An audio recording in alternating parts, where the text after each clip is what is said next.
Today, 20-year-old Tian Hannaford is killing some time on Sydney's North Shore.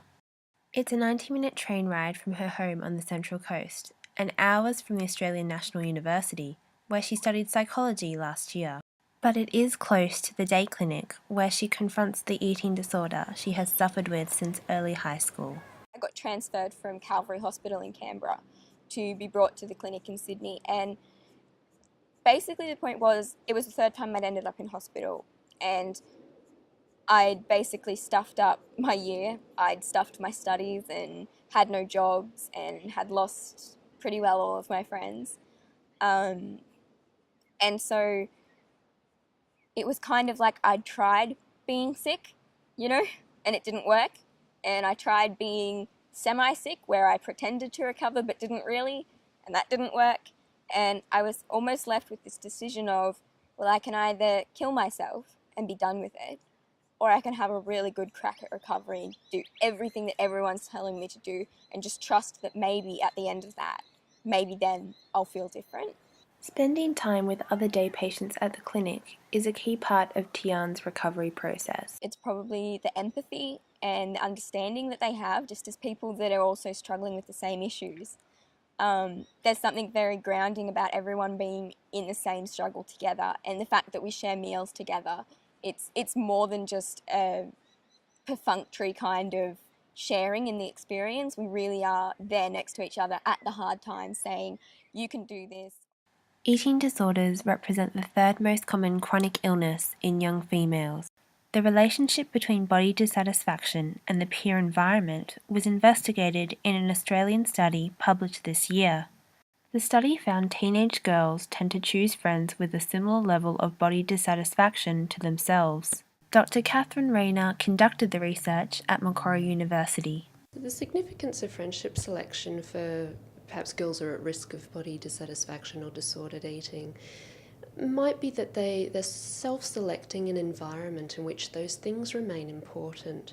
So they might not be getting the chance to develop other interests, or there might be the reinforcement that the body image or appearance or particular weight or shape is important. Dr. Rayner believes friendships can play a positive role. There is a risk of looking at the study and thinking that there's only a negative aspect here, that girls encourage one another to stay focused on weight and shape. But I think we can use this information in a positive way as well. Peers are a great source of support emotionally and practically during adolescence, and girls do look to their peers increasingly so. I think that we can really capitalise on that and help girls work out ways of supporting one another as well as feeling good about themselves through their friendships. Girls do have a huge positive impact on their friends if they understand issues in a healthy way, and if they address issues that even maybe they're struggling with, but in a healthy way, they can have a huge impact on their friends.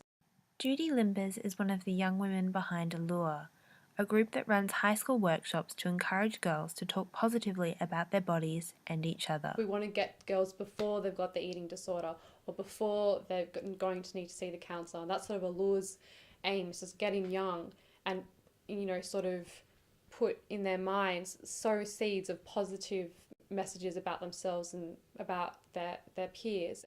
It's not a judgment zone. They're learning these ideas, and we really present it in a way which is, as we are also young in Allure, we're in our early 20s, we started this when we were 19.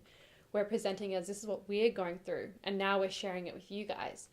Many of Tian's high school friends struggled with self-esteem. Her friends at the Sydney clinic face struggles of their own, but their support makes the long trip worthwhile.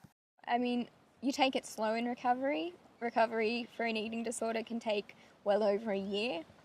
I'm looking forward to wanting to study again and to have the energy to get through my study and live more for the moment by moment of what am I going to do, who am I going to meet, rather than living from moment to moment of am I going to eat food, should I not eat food, maybe I'll eat food.